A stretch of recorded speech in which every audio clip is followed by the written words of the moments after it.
Welcome back to the Progressive Gentleman Podcast. My name's Dan. I'm Matt. And as always, thanks for taking the time to listen to us nerd out about music. This episode probably is going to be one of our shorter ones because it's just a concert review episode. We've recently caught Darkest Hour on their 25th anniversary tour. Is that 20 or 15th? I think it was 15. I was going to say, if it's 25th, holy shit. Yeah, there's no way. Not 25th. Yeah. Yeah, geez. 15th anniversary tour. I'm not that old. And I was extremely excited for the show. That is one of my favorite records of all time. I'm pretty sure I've said that on multiple episodes. Yeah, I think we actually talked about how we willed it into existence because we had talked about it, and then like a week later they announced that they were doing a tour. So yeah, I had been spam posting on like anything they would post about tours and such the last maybe, I don't know, 5-6 years, just saying, tour deliver us in its entirety, tour deliver us in its entirety. Do it. Because that record's just, I don't know, it's just so, I just hold it in such high regard that I just really wanted to see it live. And one of my first concerts ever was actually Darkest Hour. With Unearth, and we had talked to the band about this actually, trying to figure out who it was. It was August Burns Red, right? August Burns Red, Unearth. August Burns Red, Unearth, I think Suicide Silence, and Darkest Hour. Yeah, so like an insane lineup. That's my first ever metal show, and that was, back then I was very much into like, the metalcore, deathcore type scene, so that lineup really kind of checked the boxes for me. So it was kind of cool. That was right around the time when they released Deliver Us. So they were kind of touring in support of that record. So I did get to see some of those songs played live. But with how important that record was to me, it's kind of cool that it's come full circle and I was able to see them tour that in its entirety, 15th anniversary tour. So, it was pretty exciting.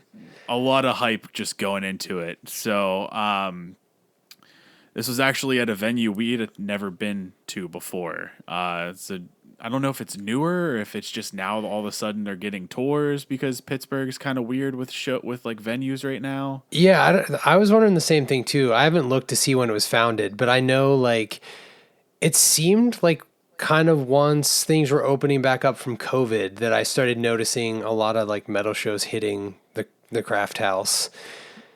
Yeah, that's the name of the venue. So it's called the Craft House. Yeah, I guess I jumped the gun there. No, you're good. Craft House Stage and Grill, I believe, is the fully qualified name there. Yeah, it also has a bowling alley too. It does. There's a door that takes you to a bowling alley. It's very interesting. It's kind of like Hard Rock Cafe on crack. It's a bit, it's a bit bigger than at least the Hard Rock Cafes that I've ever seen shows at. We recently went to that Delta Sleep show at the Hard Rock Cafe. Yeah. Which you feel really cramped in that venue versus this one, the Craft House. I feel like there's more room for activities. Cue the Step Brothers clip.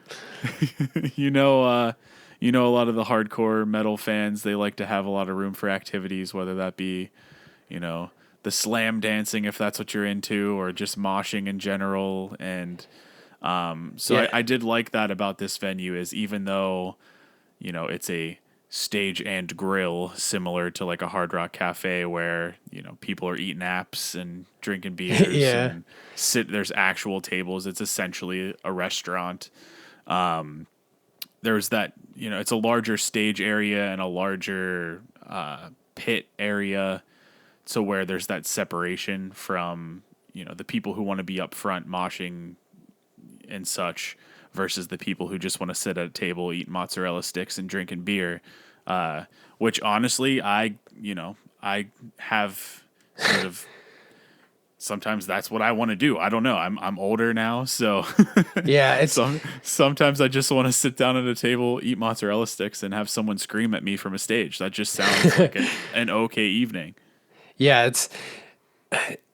I'm kind of like torn on how like I want venues to be. It's like on one hand, when you see like a bunch of people sitting and eating and not like getting into the music, I feel like it kind of tones down the the vibe of the show, and I feel like you don't get as much stage presence from the band because they're like, well, nobody here really cares. They're all just like eating food, and they're not like moshing and jumping around and like headbanging and stuff. Or even just standing like in front of the stage. You know what I mean? Like we Yeah. went to a show, Intervals and Thank You Scientist and Cryptodira and Seder.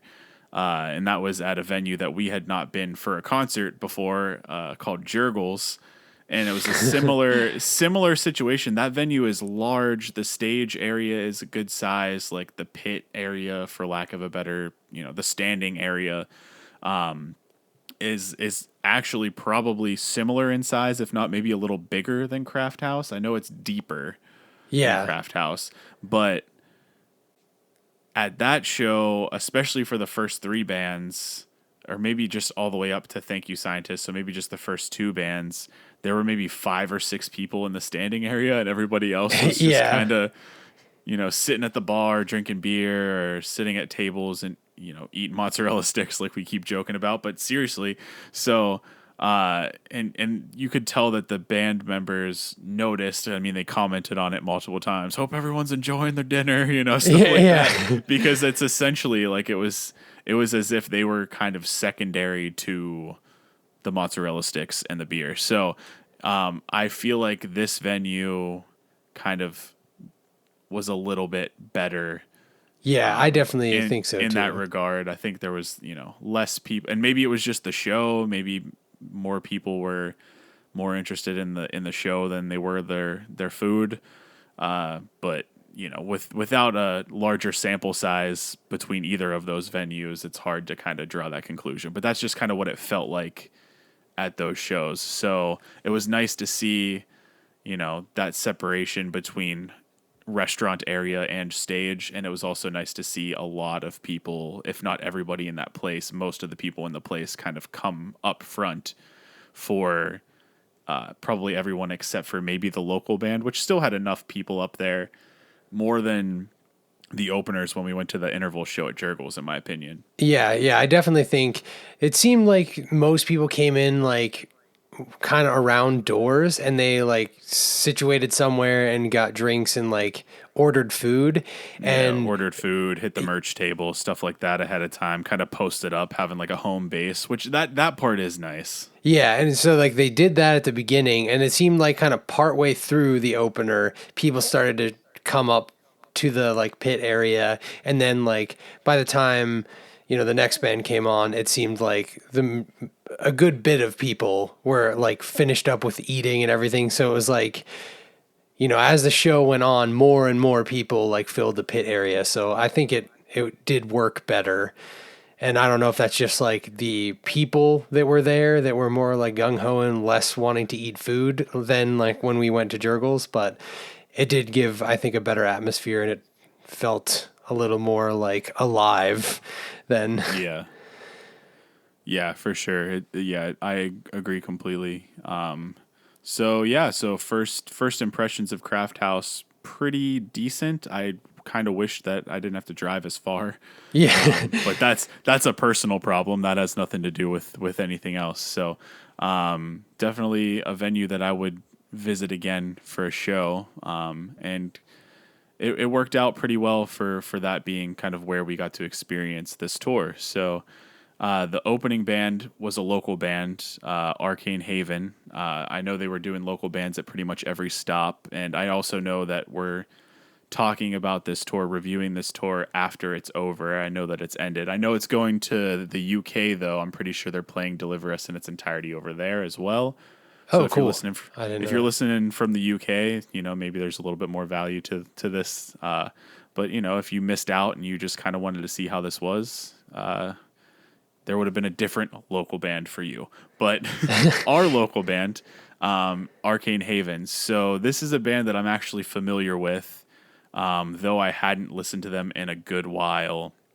The singer actually went to, like, I grew up in the same area as him, so I knew him not very well. We weren't like friends or anything, but like I knew of him.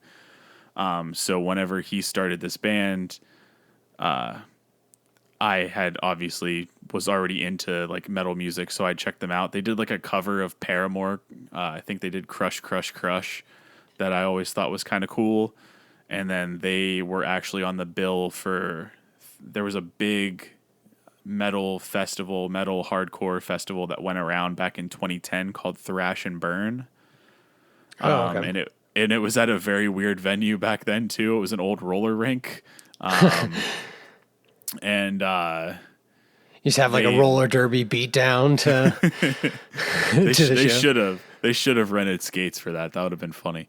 Minus the beatdown part. No, we don't support violence on this podcast. All right, but roller skating to metal music sounds entertaining. I'd support that. So I mean, I figure it just inevitably, you're gonna have a rollerblade mosh pit if you strap rollerblades. I want to see choreographed rollerblade slam dancing. That's what I want to see. Wow. But yeah, so Arcane Haven, so to kind of put it in perspective, in my opinion, in their current state, they sound very much like August Burns Red to a degree. I think like that sort of flavor of metalcore they fit well with. Yeah, it was like we had both looked at each other while they were playing, like, I'm getting some August Burns Red here. It's like we kind of simultaneously came to that conclusion. There's definitely seems to be a lot of inspiration, whether or not it's intentional, but they definitely have some riffs in there. It was like, I feel like this is inspired by August Burns Red. Yeah, 100%. And honestly, and I'm not just saying this because they're from Pittsburgh. I honestly forgot they existed, which that's not a knock on them. That's just, I honestly think it's due to just sort of limited exposure. They're not really out there. And I think that that's kind of like, they deserve more exposure is basically where I'm trying to go with this. Yeah. I honestly think that they sounded better than the next two bands. Genuinely, I felt that way. I could have seen them as being direct support on a show like this. I genuinely felt like their music is that good, and I felt like they put on a pretty solid performance. If I had to rank the bands in this, they would be second after Darkest Hour from the show for me personally. And that could just be because of my favoritism towards metalcore versus, some of the like sludgier, doomier stuff that Bloodlet and Zayao, which are the next two bands, kind of like, that's kind of where the lane that they're in. Yeah. So maybe it's just because of my style preference, but I really enjoyed their set. I thought they put on a great show. I was impressed. I think they've been around for a while, and they have a decent following on social media and stuff. I think they have maybe like, I don't know, 16,000 or something like that followers. Oh, wow. Maybe I'm wrong. Maybe it's only 6. I don't know. I have not looked in a while. I mean, even 6 is still... I was going to say, I looked that day and I remember being like, oh, wow, that's actually more than I was expecting. But, some of the bands that we've talked about on like Hidden Gems and stuff like that only had, like 500-600 followers between that, and then maybe like topping out at around like 6,000, and they have 11.6. I just looked it up. So, oh, okay. Yeah. So that's a good following. It's surprising to me, and maybe it's just because they've been off my radar. It's surprising to me that they are not more well known. So I would honestly say, if you get anything out of this episode, go check out Arcane Haven, especially if you like Darkest Hour, if you like Deliver Us, that era of metalcore, like what was that, Messengers or Constellations, one of those two for August Burns Red, like it fits with that. Yeah, I definitely think it was like kind of that. Not so much I would say like not quite modern August Burns Red. It was like kind of that era, like it was Constellations, Messengers. For sure. And it's not, I know we're a progressive gentleman podcast, prog gent. The closest of those two you might get out of that is gent. Maybe there's a little bit of that, but Yeah, I it's would not say there's some genty bits in there. yeah, it's not overly proggy. There's a little bit of prog flavor every once in a while, but it is definitely that like August Burns Red, Constellations, Messengers era. That flavor is definitely there. So if that's something that you were into, check out Arcane Haven. They're pretty awesome. Yeah, definitely. I had never heard them before, so I was pleasantly surprised by. I mean, not that I expected them to be bad or anything, but since I had never heard them before the show, it was like going in kind of clean slate, and it's definitely made me want to like listen to them afterwards and check them out on Spotify and dig more into their discography. So, yeah, I definitely came out pretty stoked on them. Yeah, for sure. And yeah, like I said, the last time I had seen them was like 2010 Thrash and Burn at a roller rink. And I mean, it wasn't as cohesive because they were still sort of early on kind of figuring stuff out. What I heard at Craft House, I was literally like, if someone would have played that for me, I probably would have guessed that it was August Burns Red or something like that. Yeah, like a From the unknown track instrument, or like a new song or something that we weren't familiar with. yeah, from the instrumentals to the vocals, just all of it was very reminiscent of August Burns Red. So Yeah, I'm sure we've got people who listen who are fans of August Burns Red, and and not from the Pittsburgh area, so they may not have heard of them. So, yeah, anyone who's listening, if you're into that, check them out. absolutely. So that'll bring us to the next band, which was Bloodlet. So I'm gonna just be upfront and honest right from the jump here. Pulling off the band. Bloodlet wasn't a band that I had ever really listened to or heard of. I was mainly coming to this show for Darkest Hour because they were playing Deliver Us in its entirety. So I went into this with I didn't pre-listen to anything. I was just listening to Deliver Us on repeat leading up to this show. And I've honestly not listened to them since. That's not a knock on Bloodlet. I thought that they played well. The music was awesome. I just personally don't know a whole lot about their background or their music. I know that they came up in the '90s, kind of towards the end of the '90s with that like hardcore movement. I don't necessarily know if they're considered a hardcore band. Like what would you consider Yeah, them?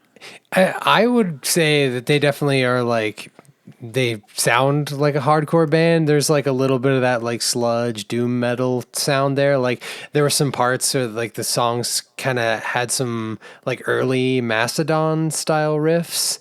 Um, and stuff like that. But I was weird to find that like they're like on their Wikipedia, they're classified as a metalcore band, which I was kind of surprised to see that. I would definitely put them more in like the hardcore camp if I were the one making the call. But also similar to you, like I had listened to a couple tracks of them just to like kind of feel them out and get an idea of what type of music they were.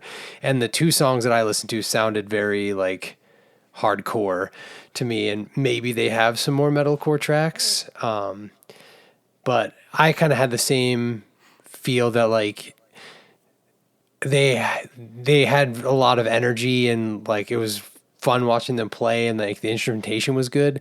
I think the mix seemed a little off for them. Like the vocals were really drowned out, and I don't know if that was a choice by them.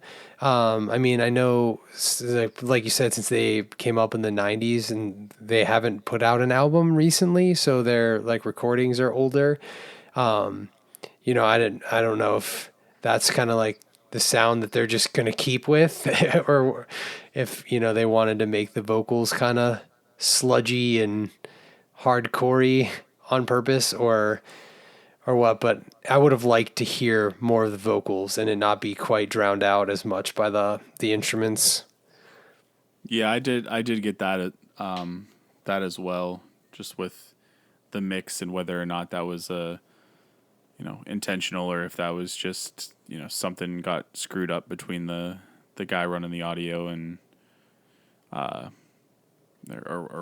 what where the fallout was there. But overall, I mean, it wasn't terrible. It wasn't bad enough that you were like, this is unbearable or anything like that. And they still put on, they were entertaining to watch Yeah. as well. And, the crowd I felt like was into it too. So there's that for sure. But yeah, looking at Spotify, it doesn't look like they've released a record since 2002.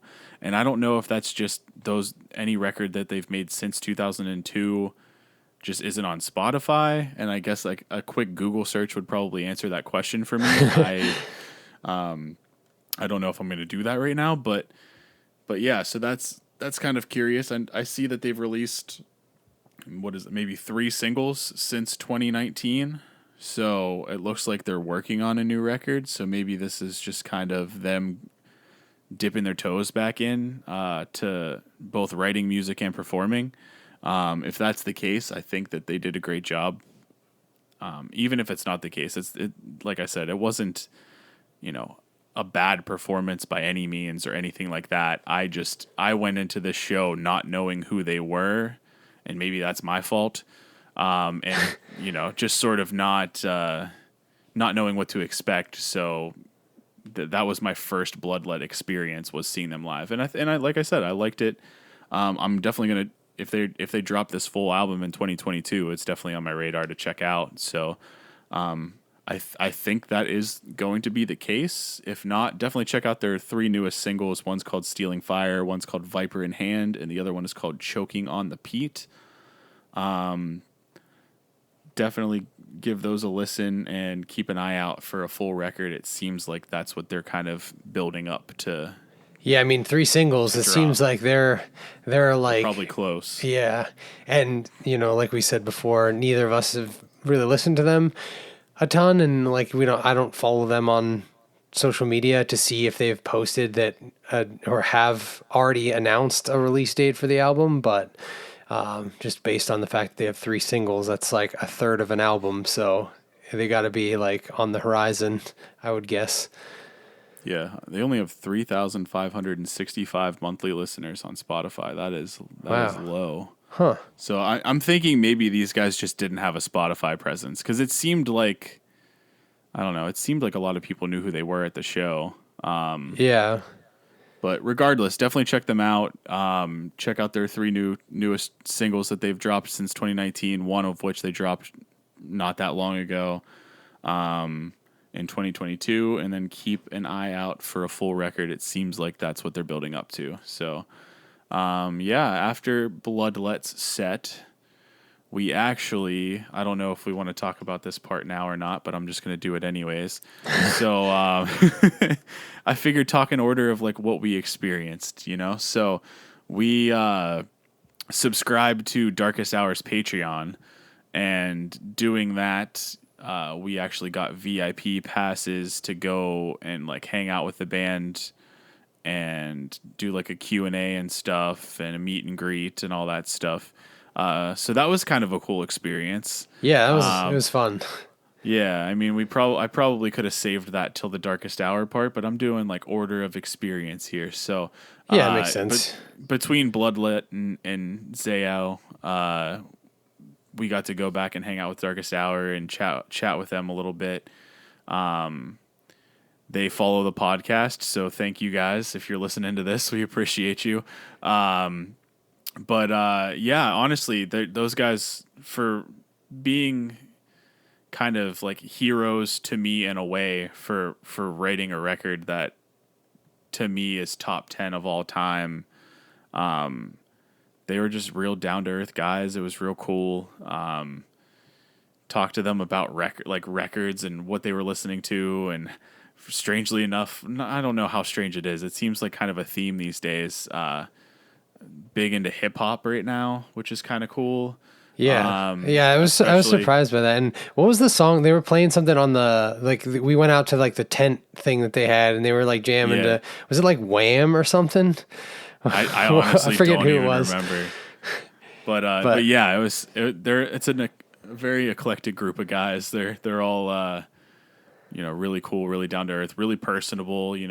Everybody shook our hand. Everybody was seemingly genuinely interested in our existence. Where you go to some of those meet and greets, and they kind of want to rush you through as fast as possible. It's like, all right, single file, all right, your turn, hurry up. You know, they have like not a security, but maybe like a band manager or somebody there sort of like ushering you through, like kind of like cattle into a Yeah, just like herding you into a along. field, or yeah, just kind of just like making sure you're doing what they want you to do in and out as quickly as possible. Where this was kind of like, you know, it was only supposed to be 15 minutes or something like that, but we ended up being out there until they heard that the other band, like the next band was coming up, and they're like, oh shit, we should probably let you guys go. Yeah.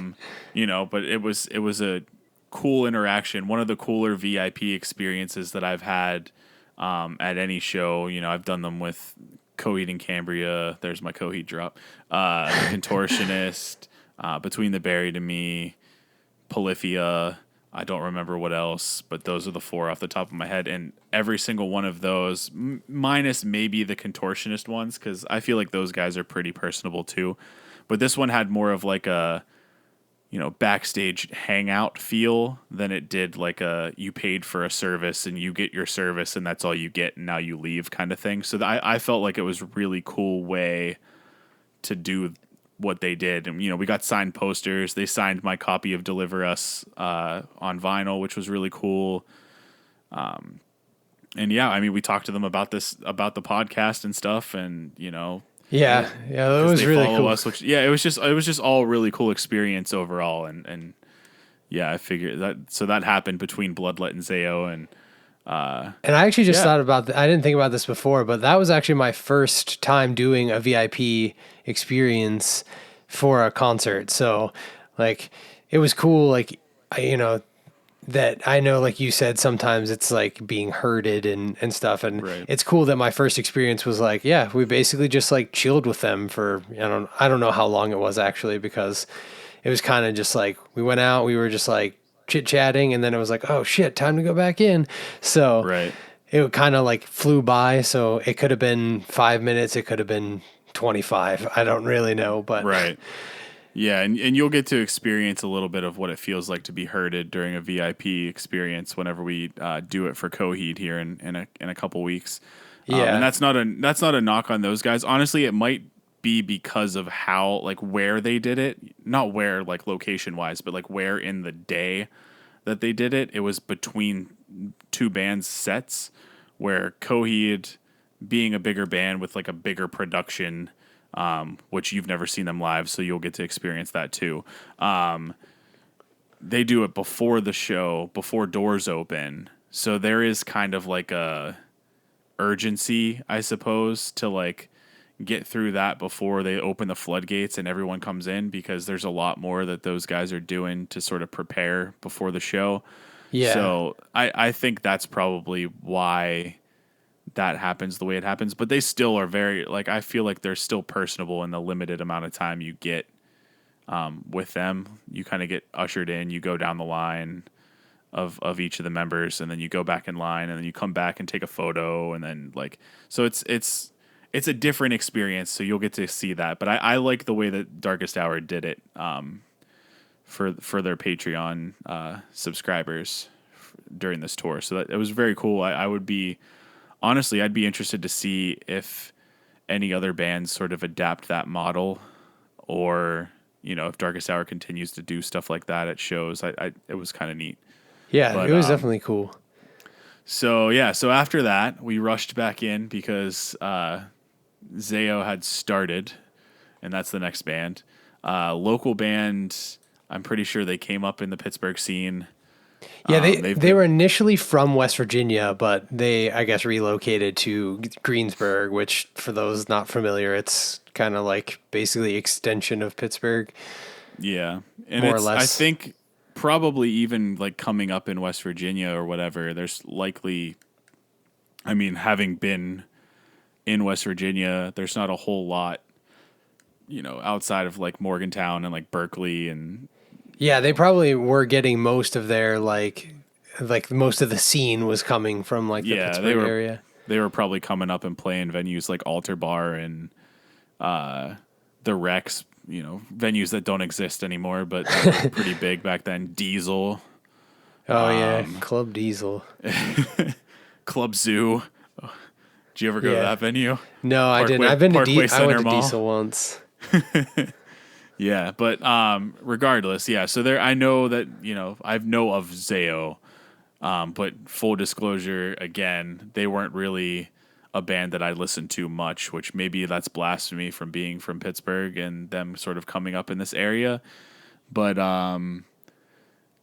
yeah, I hadn't really listened to them all that much leading up to this show. But I have listened to them since. I did like their set. I thought that they were performers. At least that's what I hope. Because if that wasn't a performance, everybody was just like on some kind of crazy Bath salts.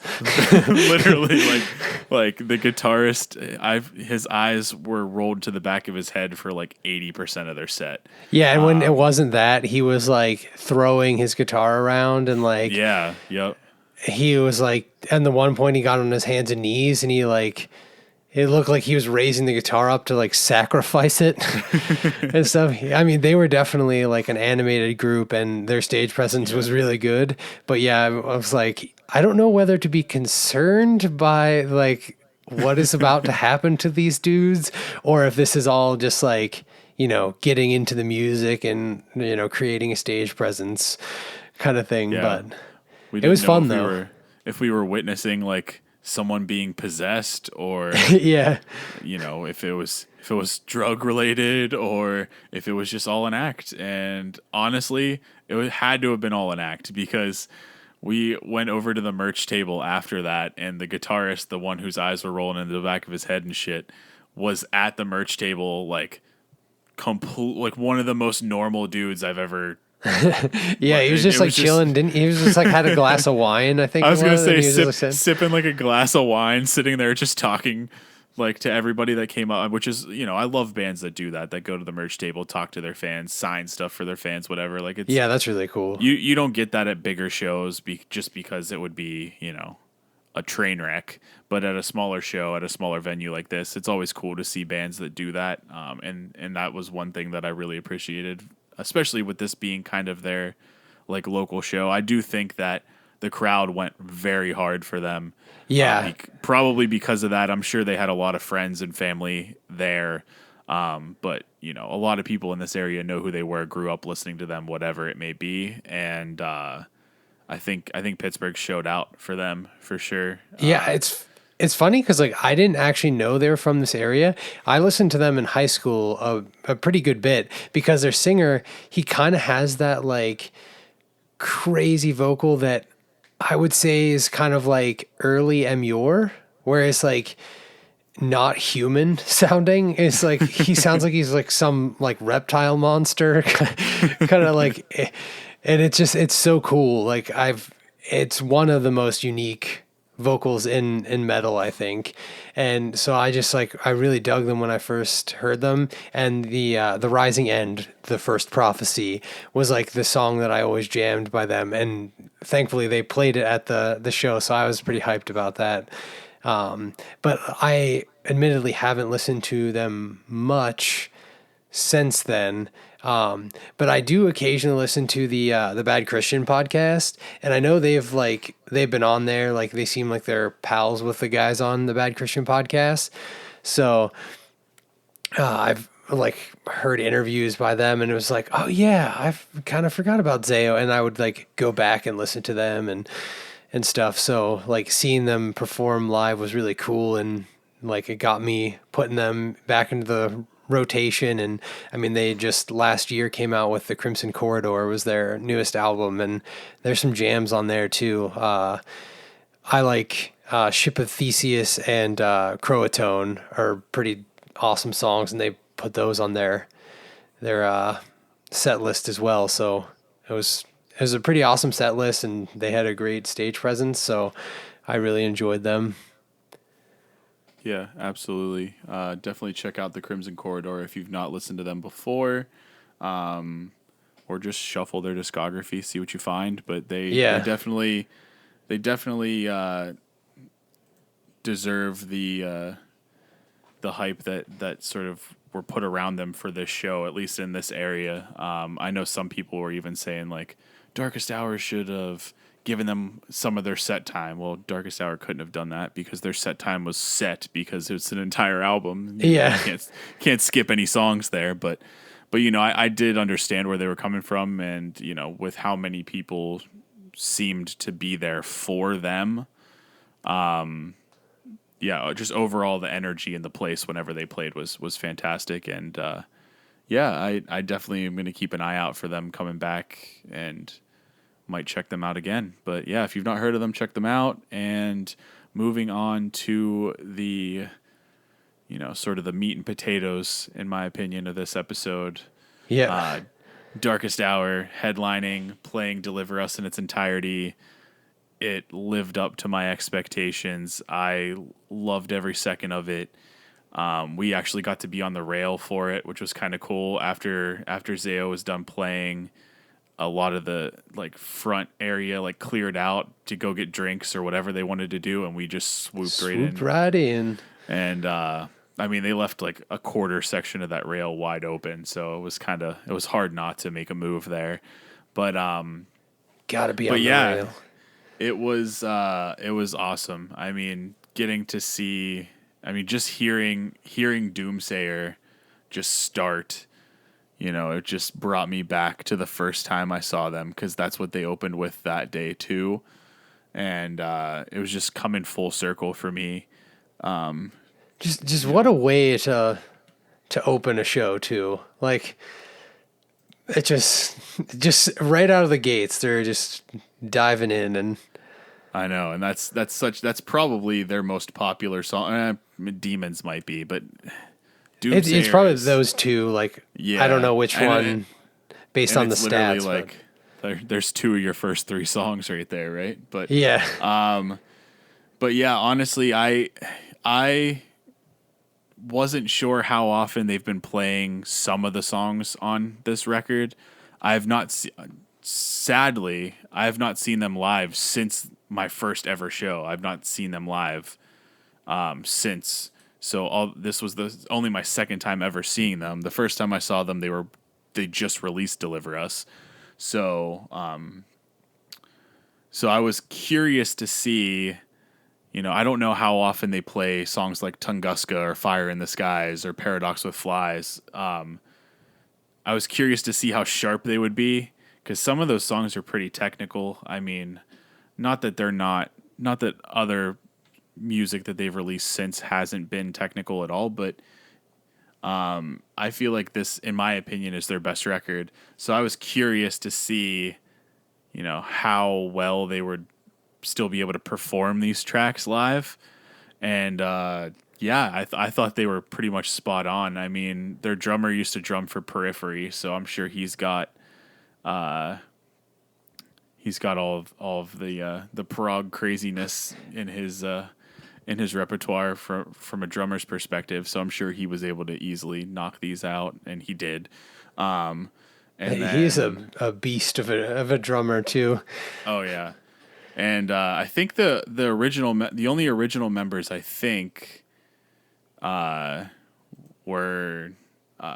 obviously the singer John, the bass player Aaron, which they call him Big Deal, and then are both guitarists? I don't think both guitarists are original. I think the lead guitarist, who you would consider the lead guitarist.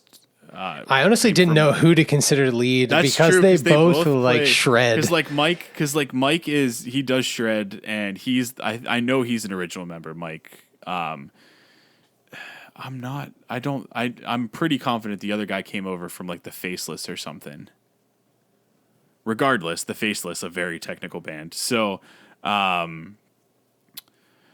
yeah, I was interested to see how they would pull it off, and I felt like they crushed it. Everybody was spot on. Mike playing some of those solos was he was like right in our face too, so that was kind of cool. Yeah. And Aaron kept coming over, the bass player, and he even sort of interacted, because I was filming some stuff too, just because I was like, I need to get some video of this to remember that this happened. Especially if I like black out from how excited I am to see it. Yeah, the other guitarist, Nico Santora, he's very new, actually.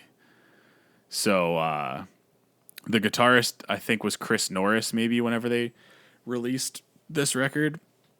Or it was either him or the other Mike. I forget his last name. But Nico Santora, I'm pretty sure he came over from like the Faceless or something. I could probably Google that, but I'm not going to.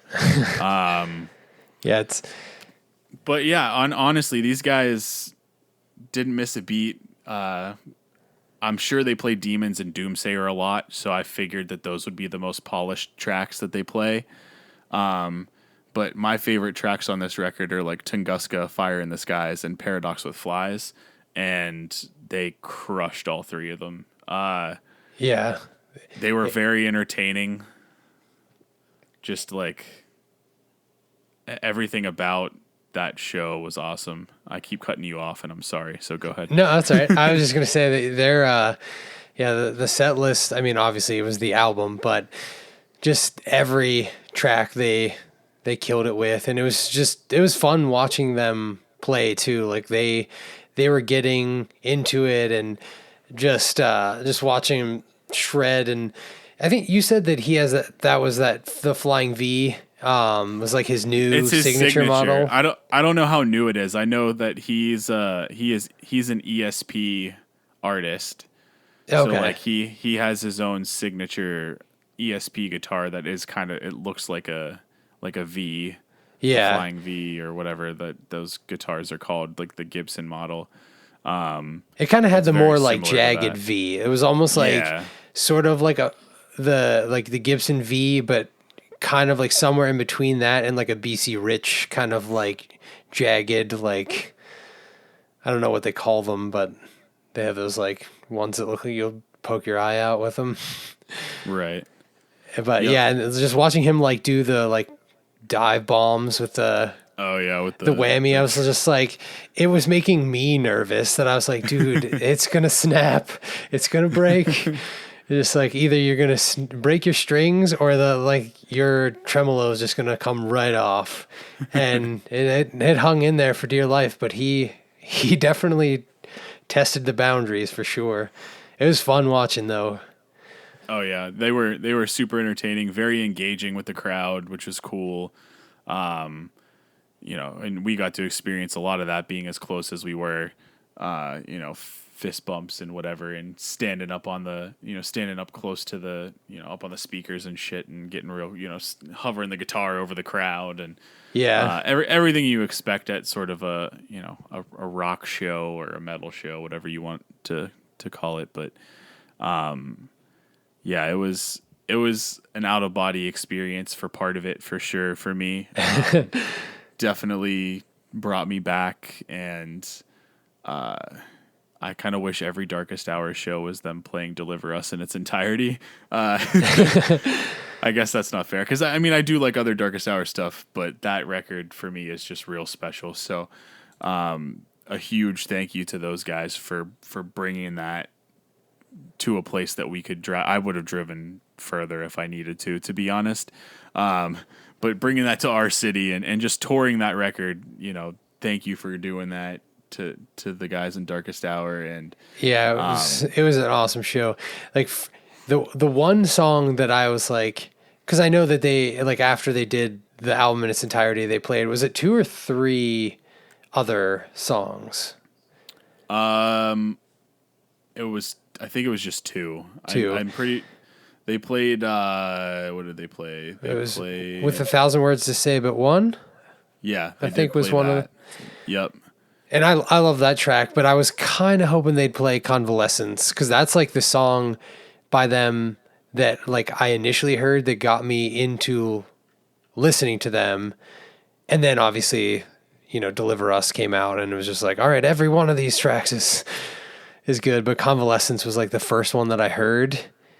That was back in the day before like streaming services and stuff. It was like I got a gift card for Apple Music, and like that was one of the tracks I bought, because it was like, ooh, this sample is dirty. Got to download it. And It was 3 songs. They played Tranquil too, and the Sadist Nation. I forgot that they played Okay. Tranquil. Regardless, uh, strangely, I mean, Convalescence was the first song that you had heard from them, Yeah. or yeah. So Deliver Us was the first record that was my first experience. I used to go to like a campground and stuff with my family growing up, and we had like friends and stuff that would go up there too.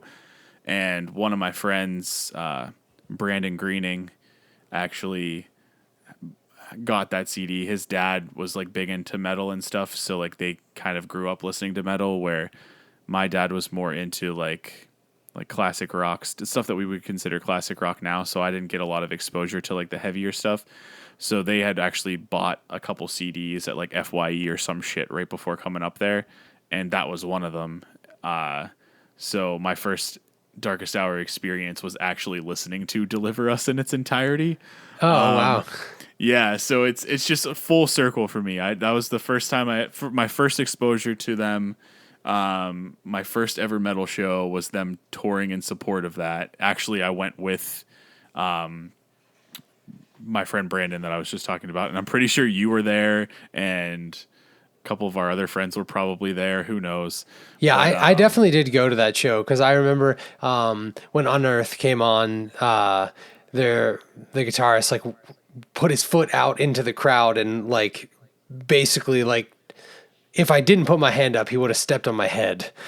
So, so like I remember that part, and I remember like at the time, Suicide Silence was one of the bands that I was just like hadn't really gotten into, but I was like so excited about the other ones, and then seeing Suicide Silence there was like, all right, they're cool. I like them now, and stuff. R.I.P. So Mitch. yeah, But yeah, that's so it's really cool to sort of have that just come full circle. That's one of the big reasons why this was just like crazy, that this actually happened is awesome. And yeah, I definitely got that feeling of nostalgia whenever like because they had the lights. The light show going on with it. And Yep. I remember the like flood of like bright white lights coming into the crowd when they were playing.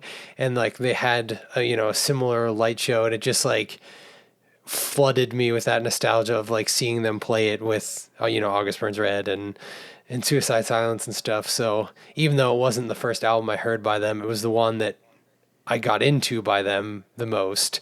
So it was like watching them play was fun, and then getting that huge nostalgia hit was also just like, it takes me back to a better, simpler times. Yeah. Yeah, honestly, and we both caught pics in the crowd, which was kind of cool. So little souvenir to remember it by, and yeah, just everything about this show, everything about in particular Darkest Hour's set and just Darkest Hour in general was everything I was hoping it would be. I honestly feel like my anticipation for that set and just my excitement to meet the guys and all of that stuff kind of overshadowed some of the opening bands. So I do feel a little bit bad that I was just kind of I was in my own head getting myself pumped up for hearing this epic record in totality. That just speaks also to how well Darkest Hour performed, because if you set the bar so high in your head going into it and they still, lived up to it, it's like kudos to them for... It was definitely it lived up to my expectations for sure, and it's going to be a favorite of mine for a while. Just not even just because of how well they did, but the nostalgia and all that stuff. I mean, that was a cool experience. I do feel like I'm just saying the same thing in a slightly different way over and over again. So if you didn't comprehend, this was an important record for me, and I really enjoyed seeing it live. Listen to it. Yeah, if you've not, I mean, you're probably not listening to this episode if you've never heard Darkest Hour or listened to Deliver Us. But if you're somehow stumbled upon this somewhere in Spotify land or Apple Podcast land or whatever, and you have not listened to Deliver Us by Darkest Hour, that record, and you like metal and stuff like that, you're doing yourself a disservice. Yeah, definitely go and check it out for sure. Like, I feel like there's any person who's into like, I would say anywhere from like hard rock to basically any genre of metal. I feel like you can find something to love about not just this album, but just Darkest Hour in general. Yeah, because John's vocals, honestly, it's one of those metal vocals where even though he's doing a harsh vocal, a scream, a growl, whatever you want to call it. Again, I still have no idea what is Yeah. the proper term for that. You can understand, like, it's a lot of people complain about metal. It's like, oh, I can't even understand what he's saying. I feel like John's vocal, you can really kind of pick up like what he's saying without having to go look at a lyric book. For the most part, like that's something that I've always felt about Darkest Hour, and now I feel that way about bands like Silent Planet and like different vocals where you get that sort of like harsh, Yeah, it's angsty whatever, but then it's like, but you can understand it without going to a lyric book and or just like like what some people like to do, which is just scream in the same cadence. Just like you're not even like actually saying any words. Like you just yeah. understand like the cadence of the vocal as opposed to like the lyrics. Yeah. But yeah, I think that this is a band that's a little bit more accessible, especially this record, or parts of this record. Not all of it's accessible, but it's a little bit more accessible than another, typical like metalcore band. I don't like. Are they metalcore? Would you consider? I guess so. Yeah, I'd probably. I mean, I'd throw 'em there's in not there. a. I always associate metalcore with having like a decent split between harsh and clean vocals. Yeah, I But mean, like, I guess that's not really. I mean, August Burns Red is metalcore, and they don't really have. yeah, that's what I. So That I was the guess example I was that's just going to use. yeah. So I guess that's kind of not accurate. I just always think of like whenever I was starting to listen to heavier music, one of the big bands for me was like Killswitch Engage, which that was always classified as metalcore, and Yeah, they're the definitely one of the bigger metalcores. so that's Metalcore why bands. I feel like I always used to associate that, that split I with think that's a very metalcore. common thing. I would say probably the majority of bands do have like a mix of clean and harsh vocals, and that's why like some of the like more quote unquote heavy, I guess, genres and like fans of those genres sometimes like that's like their pain point with metalcore is like, oh, I don't like the singing and Yeah. and stuff. And I mean, I generally am like a person who likes kind of all singing or all heavy, like harsh vocals. But there are definitely bands that do both well, and like Silent Planet's one that I like their mix and stuff. So there's definitely exceptions to that rule for me, but I do like Darkest Hour's Periphery. vocal. Yeah, Periphery too, I as was well. just saying that's like one of your favorite bands, and they literally defy your rule. Yeah, yeah, and like Spirit Box too is up there on Yeah. my list, and she does a lot of clean vocals and heavy, but I'd say like for the most part, it's like the Meshuggahs and when you go in that route and then you kind of go to the softer side with like Delta Sleep and things. Yeah, for sure. I But just went on a yeah, tangent there. Sorry. no, it's all right. So yeah, overall, I mean this show in general, in totality, was a really cool experience. The venue was a new experience for us, and that was cool. It was cool to see Arcane Haven again for me for the first time for you, and seeing kind of how far they've come. It was cool to have a first experience with Bloodlet and Zao. And both of those bands put on great shows, and I'm following them on Spotify now, looking forward to anything new that drops from those guys. Zao just released a record last year, and it seems like Bloodlet is about to drop a new record soon. That's at least what it looks like, so definitely going to keep an eye out for that. And then obviously Darkest Hour put on a phenomenal show, playing one of the best, I guess we'll call it metalcore records in its entirety from front to back. So just overall, and the VIP thing was really cool. The merch was sick. I mean, I now have 2 shirts with Deliver Us artwork on it. Really pumped about that. Shout out to the dude from Baroness that designed that. Yeah. Shout out to Devin Townsend for producing this masterpiece of a record, because that's another cool thing, and we got to have something prog to talk about, right? So Baroness and Devin Townsend. Yeah, there you go. This record's got some prog flavor, whether it's just the artwork and the mastering, or the producing or whatever. Still really cool, and I hope that they get to do this for the folks in Europe that are about to have them over there. Hopefully they get the same experience, because this was awesome. It's going to be sick. Yeah, thank you guys for listening. Obviously I think this went a little longer than I thought it would, but we go on tangents. It happens. And I was struggling to remember names for a hot second for some reason. Went down a Google rabbit hole. Yeah, Nico Santora is the other guitarist, by the way. I did Google it while we were semi-talking, and he was a former guitarist of the Faceless, but he also played in Suicidal Tendencies and Fallujah. Oh, damn. So pretty awesome resume right there. Yeah. I no more rabbit holes, because I do want to talk about Fallujah on this show at some point, especially with their lineup changes and their new record that's dropping, but we'll save that for another day. So yeah. Thank you guys for listening. I really appreciate it. We both really appreciate it, and we'll catch you on the next one. Yep. Thanks.